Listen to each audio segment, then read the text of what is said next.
immigrate to certain countries. They don't do the language test just on IELTS. They do a test in a few different, but IELTS does play a part of it. They also do stuff where they let you pull words from just words. They just give you a term, and then you have to talk about it. But they do. It's used. IELTS is general training for immigration, and then of course what we deal a lot here with as well is the academic side of it, which is, as we said earlier, for higher studies and for professional work, SAS, cool, and then test structure. I think we're all aware of this. So we are, obviously all of us are focusing on this, the speaking section, but as we've clearly seen in the books, the student books have listening, reading, writing, and speaking. I think you're all aware of the fact that there's Vietnamese and other teachers focusing on these. I still believe, and that's a discussion we can maybe have in the future, it would be nice if we can work a bit more together in the sense of, so I always ask the students, for an example, although I can see it in the book, it's still like, what did you do in writing this week? Or how did your listening go? Especially with listening, because the accent thing we talked about earlier, so the listening part I sometimes do integrate into my speaking, and writing and reading is integratable. I think this is the structure, but for me, I view it in a much more kind of holistic, is that the word, or pragmatic sense, where it all is one thing. It's not really, I don't think we live in a world anymore where anything is that black and white anymore. So that might be a discussion we can have later when we have a discussion, maybe how can we, just be aware of all of this so that the students don't feel the classes are completely separate from each other. I think it's a good idea to let it feel like one comprehensive course where we do, anyway, you understand what I'm trying to say. Yeah, I just teach sort of very makeshift way, reading at, I think, IELTS band 8. Oh, yeah. I found it hard. Native English speaker. I find it hard to answer the questions. Yeah. So I think, particularly at the higher levels, non-native teachers would find it incredibly difficult. Today we are focusing on the 5 to 6.5. Oh, okay. But as you can clearly see, I made it more open for discussion because I teach this one and I teach 4.5. We teach different levels. So I think this is applicable to all. And I do agree with you. I've seen questions in the book, especially with the PowerPoints I make. I sometimes ask questions, then I tell the students, okay, you be the teacher and I'll be the student. And then I struggle to answer it. I'm like, oh, what am I going to say? I'm not sure. So that is a relevant question. I think for me, not to sound like I've watched Dead Poet Society too much, but I do focus a lot on just self,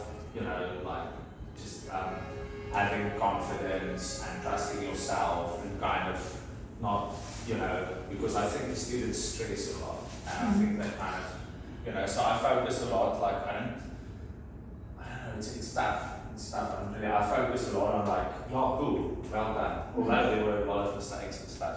Essentially, it is about being understood and being able to convey emotion as well, which I focus on a lot. I tell the students, if you forget the word, it's an English speaking test. So you can just say, oh, I forgot the exact word, but what I'm trying to say. I mean, that's kind of, I don't know if that's what you're referring to as well. To an extent, yeah. So, sorry, I didn't know what so anything else you want to? Sure. Sorry, but yeah, I mean, there's always going to be challenges, I think, with regards to that. There's also just stuff like some of the topics like technology. I know absolutely nothing about technology. And there's some topics that I just don't find interesting. And I'm not talking about me, I'm talking about students as well. Yesterday, it's not IELTS, it's with the younger kids, we did a test, and part of the book is, I hope I'm not going to get in trouble for this, part of the book is about music genres. Now, I love music, so we did a class like on music genres, and then two of the boys came to me and said, we can answer this question. You must write 10 sentences about, would you like to play in a band, what instrument, that's the question. And they were like, teacher, we're really not interested in music, we're interested in sports. So I was like, cool, okay, you can write about sports. Just remember that was not in the book, so it's going to be a bit more tough for you because now you have to use the same level of vocabulary that we didn't necessarily do in class. So, I mean, that's not, in IELTS you can't do that, you have to stick to the topic. But it's just an example of, you know, students sometimes do. Different cultures. Yeah, I was something in a Teams test yesterday where they were asked to write about TV programs. And they're 11, 12 years old, like, teacher, I've never watched a TV program. I hardly watch TV. So you have to kind of...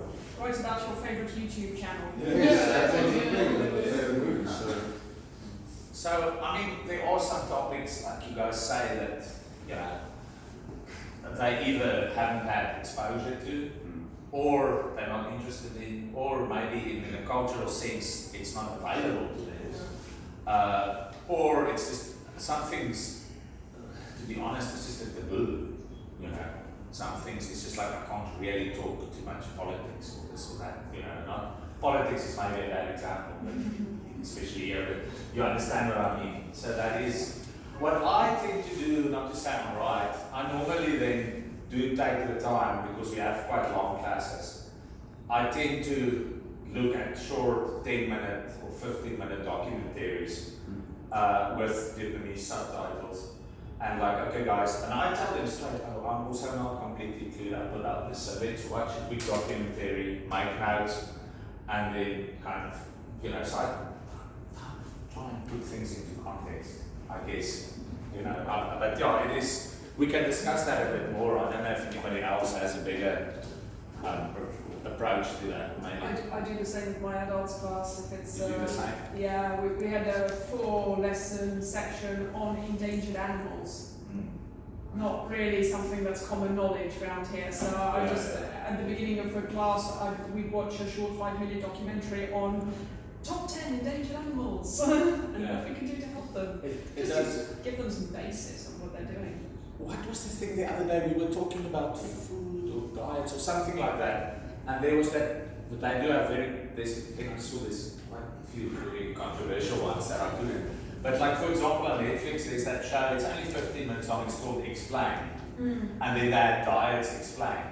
And then it's kind of like a modern approach. No, diets don't really work, it's about eating healthy. So then we watch that, and then it leads into a discussion, you know. So I think it is good. I don't think we're being lazy or too much off topic if you put things into context, because I think we live in a world where context is really important, because everything is kind of fluid, you know. So yeah. Then, okay, this I'm going to do real fast.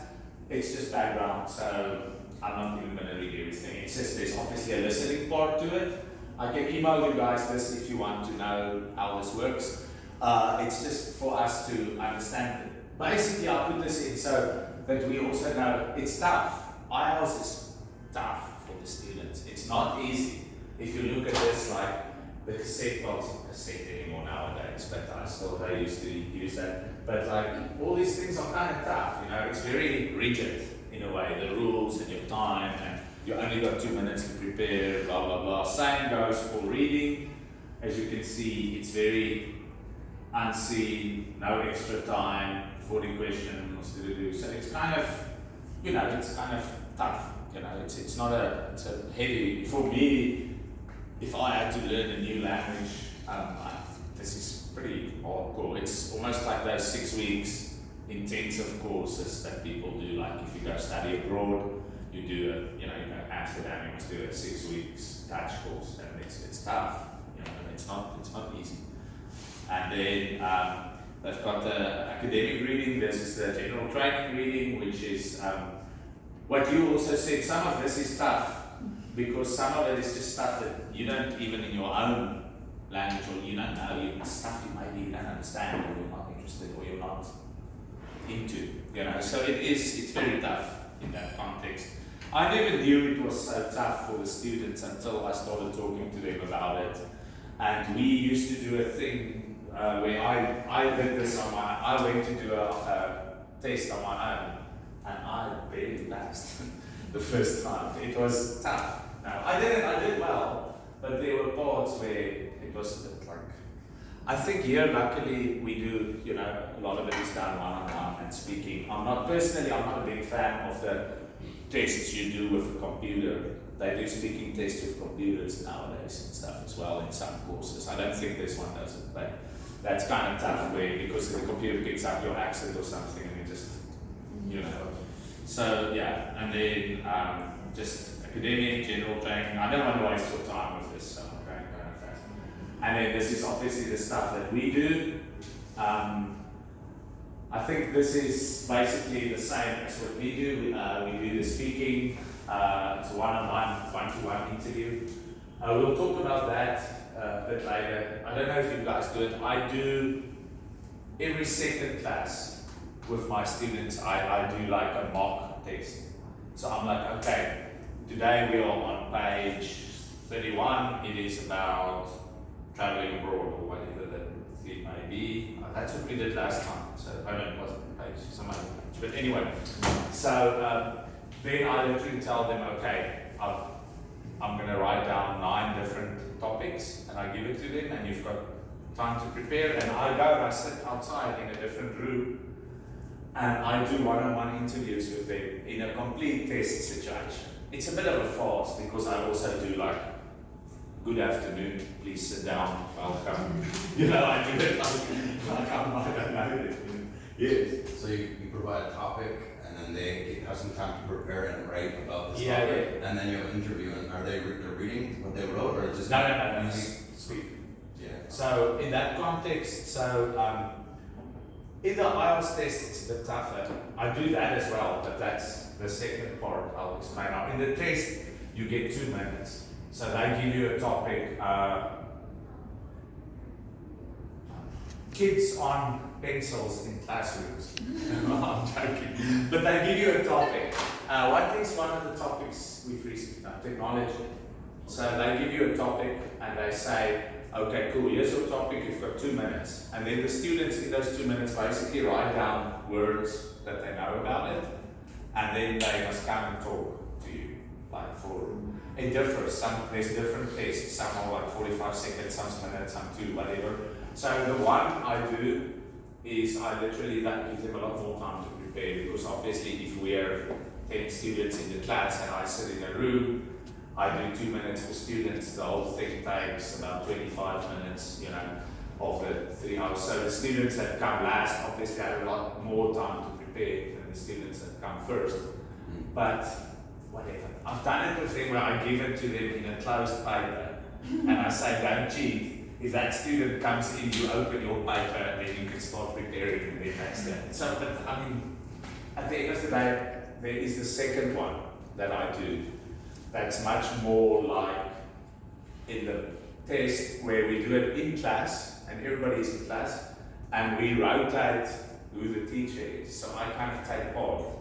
So if whatever the topic may be, like, I'll be like, okay, hello, and we'll do the interview, and I'll be the teacher, and she's the student, and then I provide feedback to her, like, okay, look a bit at your tenses, like you jump a lot between past, present, and past tense, blah, blah, blah, blah, blah, you give them the feedback, and then Anushka comes and sits, and then I'm the student, and then I do the test, and she gives me feedback, and then I move next student and they all witness it. It's kind of like they kind of enjoy it as well. But then everybody hears everybody's opinions.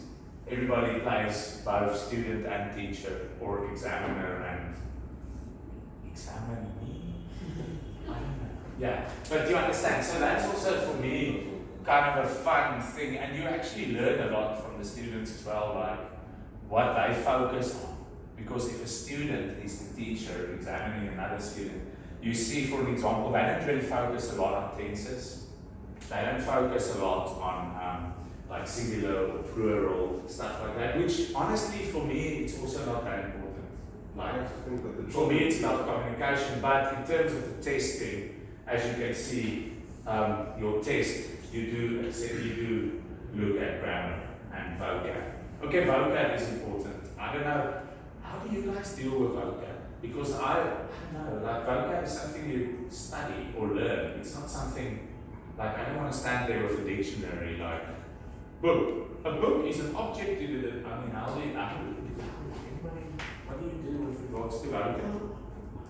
I don't know, I mean, for me, I'd give points if they pick a word that's particularly appropriate and not necessarily immediately obvious. I don't know, sort of talking about technology, if they start talking about, I don't know, capacity of hard drives, for example, and that's not something we've studied in class. I'm like, okay, definitely get points for doing extra reading and knowing when to use it. And yeah, and the reverse if they use something that's not really correct. But yeah, it's hard. Oh, that's cool. Well, I actually do. That's really, yeah. Well, I do have a PowerPoint. I think it's there. Otherwise, I'll quickly download it from my email when we're done with this. What I do a paraphrasing thing with it, where I'm like, okay, I'm going to ask you a question, and then you answer the question. Like when you do a TV interview, you know, if you ask somebody like, hello, what's your name? You obviously don't say Samuel. You repeat it, but you say, my name is Samuel. But then I do the thing like, if that's a very simple example of a big word. So I try and teach them, I write down the words, and then I say, okay, how do we paraphrase these words? Or what other words exist? So if I ask you, what's your name? You don't say, my name is Samuel. You say, my parents called me Samuel, or my friends called me. So you kind of, you know, you don't. So I teach them to just, because when they talk longer stuff, you find a lot like they'll use the word many, for an example, like 20 times in 2 minutes. So then I'm like, okay, guys, in your head, like many, a lot.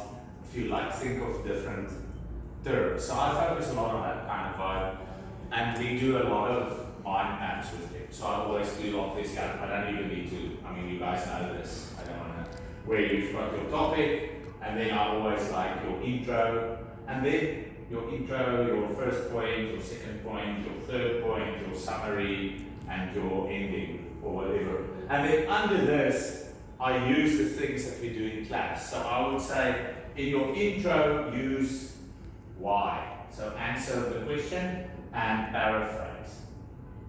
And here, maybe in your first point, use the words like usually, sometimes, often, never, whatever.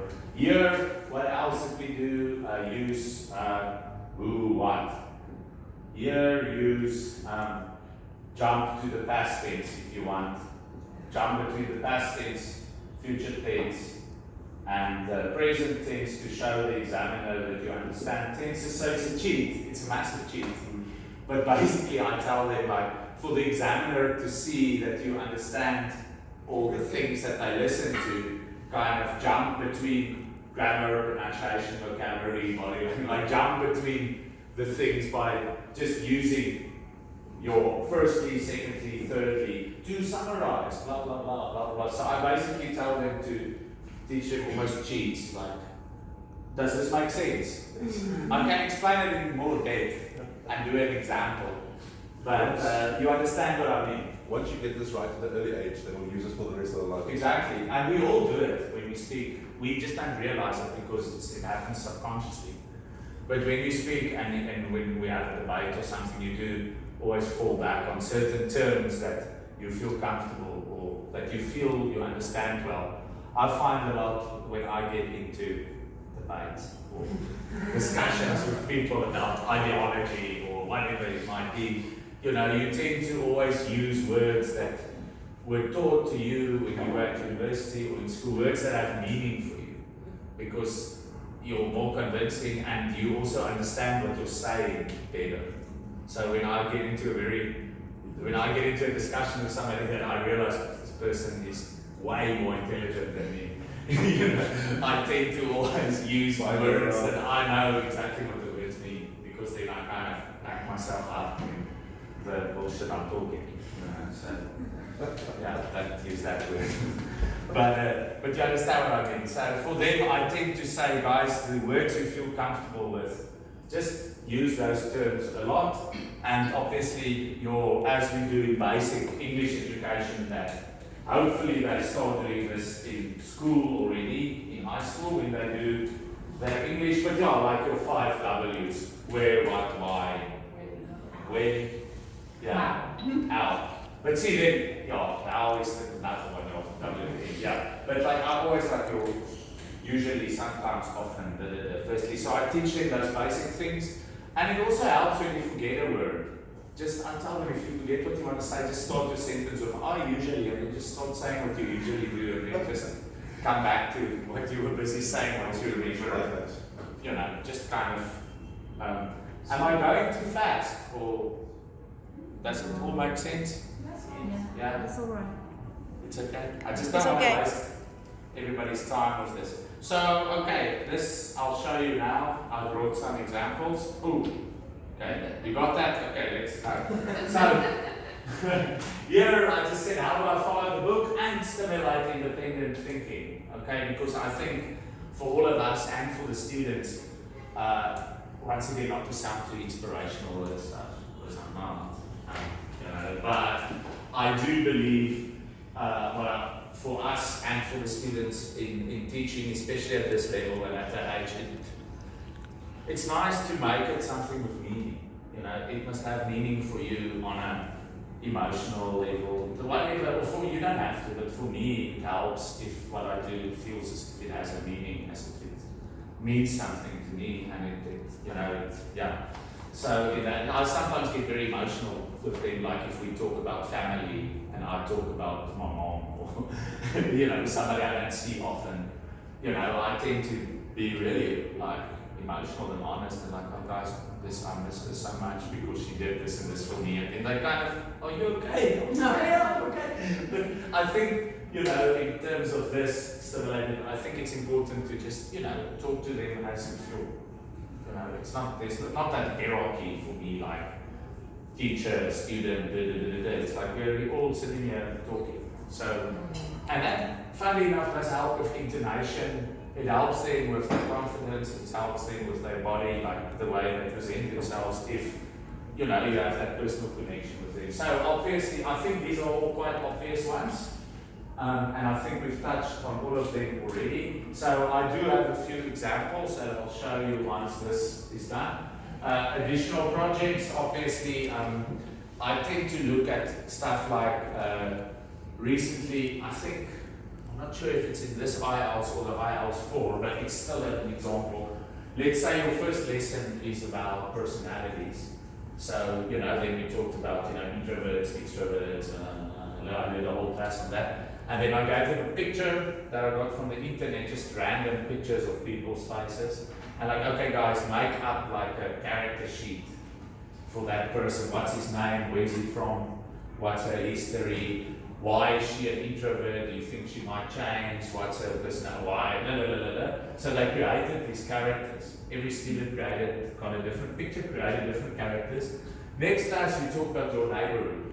So then I'm like, okay, describe your neighborhood to me.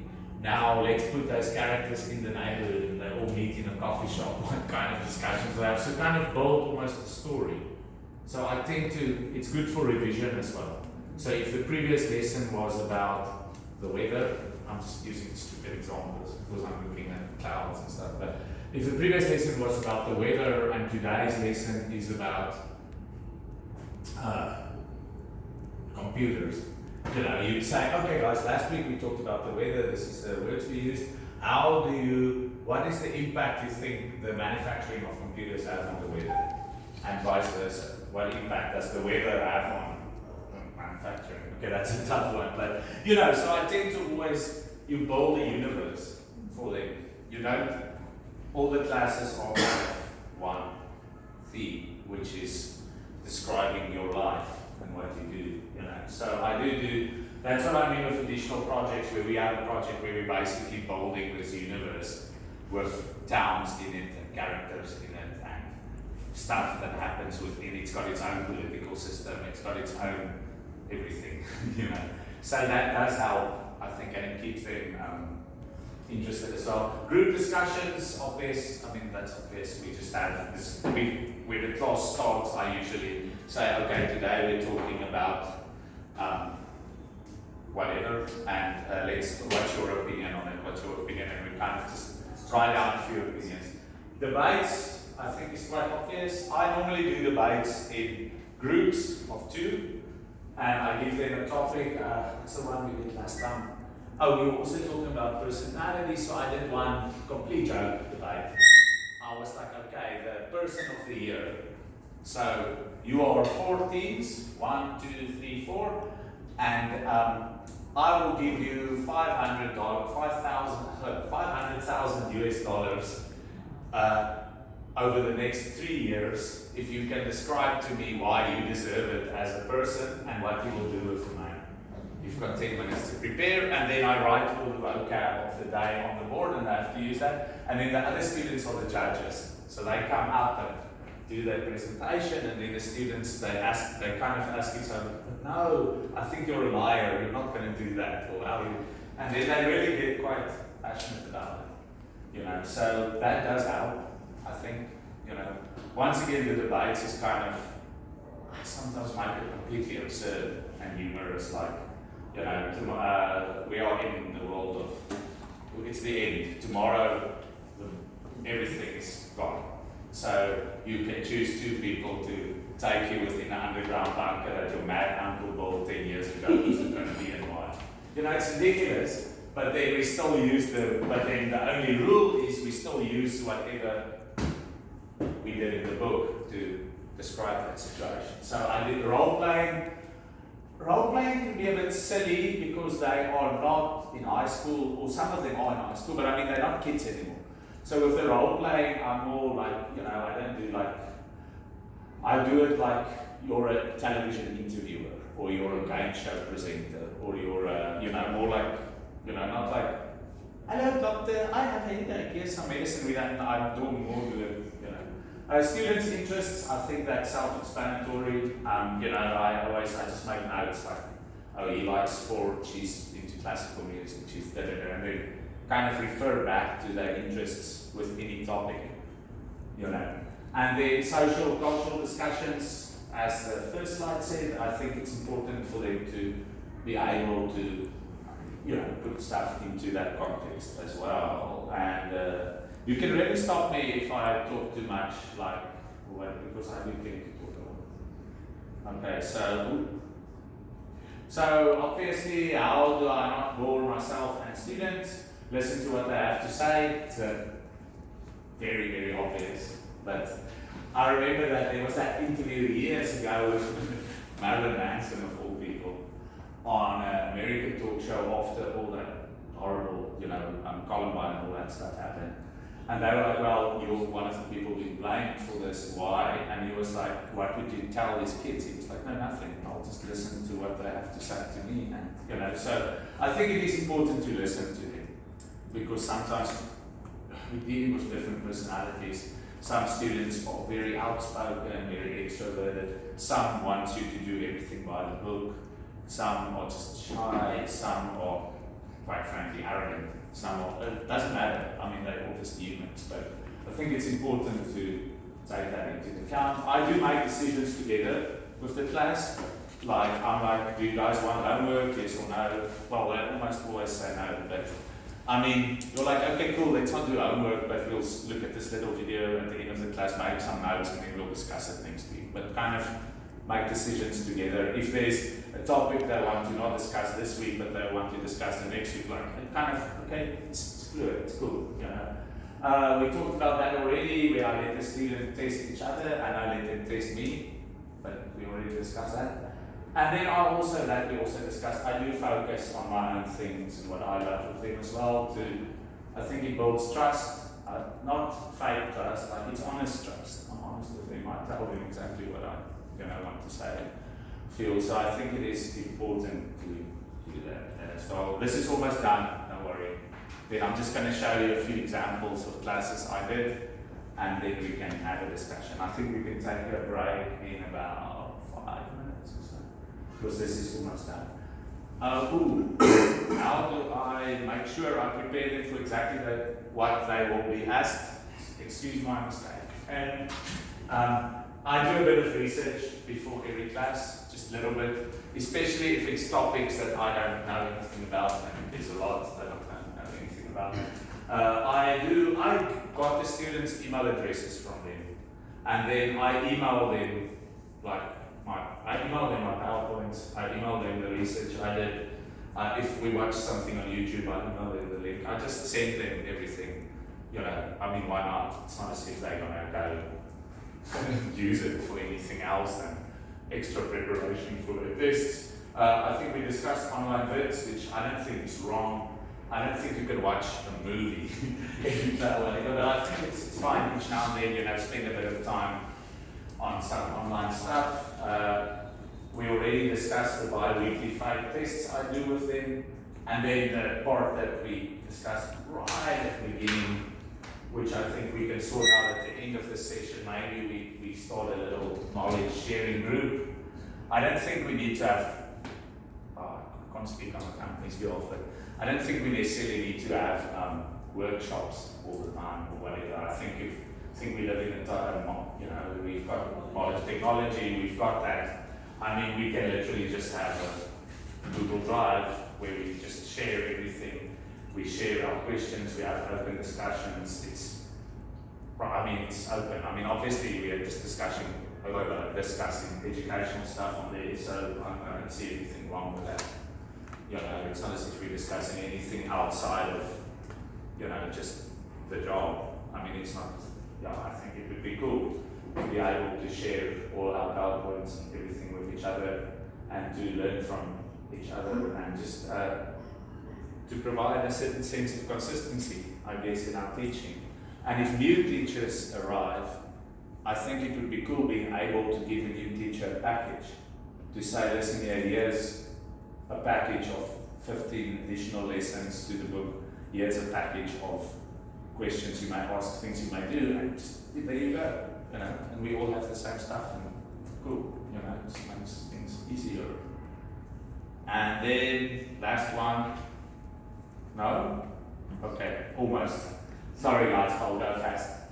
So, how do I manage time or expectations in a 3-hour long class? I think we all deal with that because sometimes 3 hours feel really short and sometimes it feels like an eon. And I mean, it's weird, like depending on your mood, the student's mood, the topic, your preparation, whatever it might be. You know, it is kind of, it's a long time. I don't know what you guys think, but 3 hours is Very quite long, which is cool because it's kind of, you know, you can, you know, do a lot. But how do you guys do it? I struggle with it because our class is broken down to an hour and a half. Oh, you don't have 3 hours. Okay. So that's a bit different, where I feel sometimes 3-hour classes would leave more time for extra work, extra curricular activities, in an hour and a half, I find it sometimes difficult to work through both pages, make them fully understand, and still have time to go back to the previous page, and still incorporate that, because there's children that are falling behind, and if you don't pay attention to the one that's falling behind, you start giving less attention to the other children that actually need it. So sometimes in short classes, we could use some extra time or more time with the children. Yeah, I mean, that's not up to me. At the end, they still have test dates and stuff. But for me, it is important if I didn't finish something, or if I feel we're not there, like I just do it till I feel we're there. But obviously, because sometimes, like, some topics are like this for them, especially stuff that they're all interested in, or that's part of their, some cultures they need, or modern life, whatever. And then some topics, no. So this is, who else, do you all do hour and a half classes? He does 3. You do 3, I do 3. The In rest, some campuses have 2 classes with 3-hour-long classes where they switch between Vietnamese and foreign teaching. okay, but it's for IELTS that you do hour and a half. Yeah, that's something you're talking apples and oranges, and you're talking specifically 3-hour IELTS classes. Our campus doesn't do any IELTS classes. We don't It's even talking have about- it's talking about indies and kids and teens at the moment. Well, So some they're campuses talking don't have different IELTS, things. so- That's all right. So this is obviously, That's specific, yeah. this is obviously just specifically for IELTS. So IELTS is 3 hours. Jay, I'm right. GE and IL. Yeah, so that's always 3 hours. So that's always 3 hours, which, I don't know, you can maybe add on. I think it's cool to have 3 hours. You've got to have I? you've got to have a break. Yeah, no, sure. I do 50 minutes.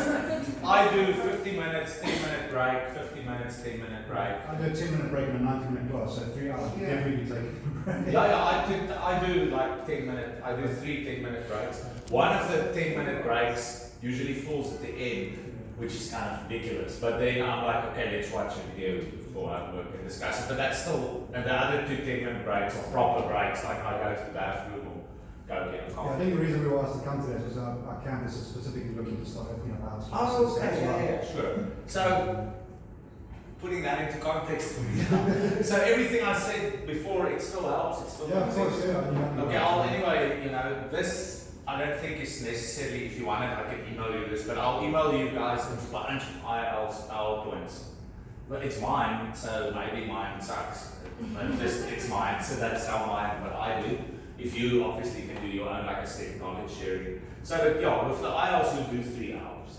So it's long, but it's actually, for me personally, and I guess this is on account of what you're interested in, for me it's actually kind of, it goes fast.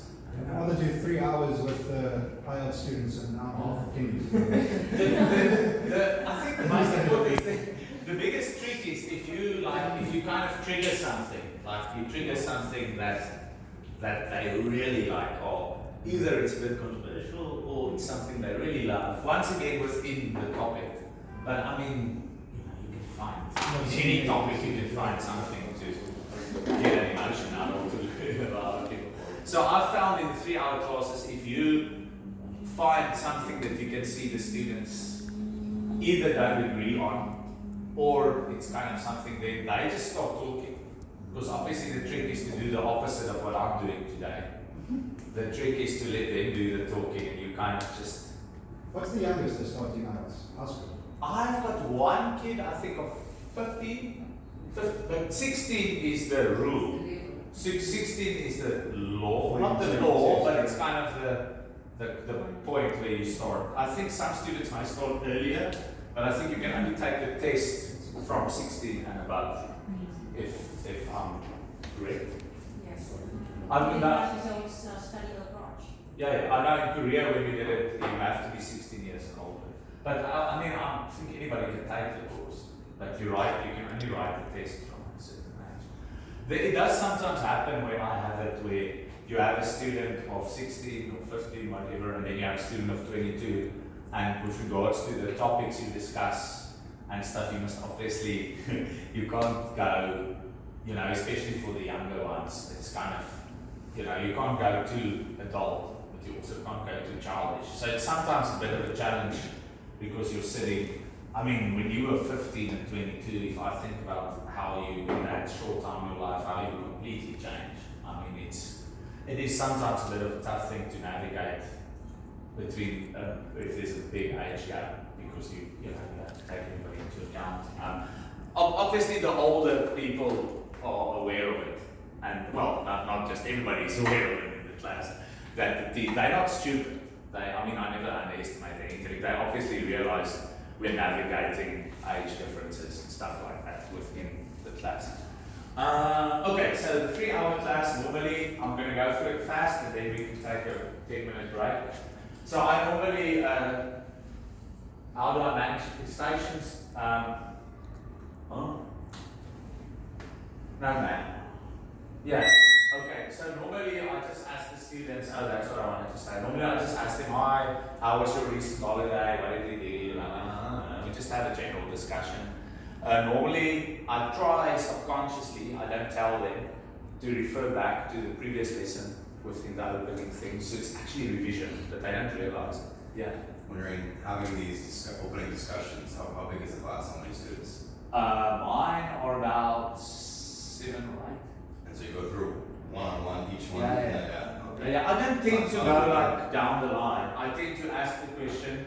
If nobody answers, I tend to answer what I did or what Okay. and then normally somebody response. I don't force them. If you don't want to talk, it's fine. Okay, so it's an Yeah. open. Yeah, it's dialogue, open. Yeah. After a few classes, anyway, they will start talking. So it's fine, you know. But I don't like, you, stand up. You know, I never do that. I just let them kind of try and do it natural. Obviously, if they're quiet, I kind of emotionally blackmail them. But like, guys, I stand here, I love teaching you. You know how difficult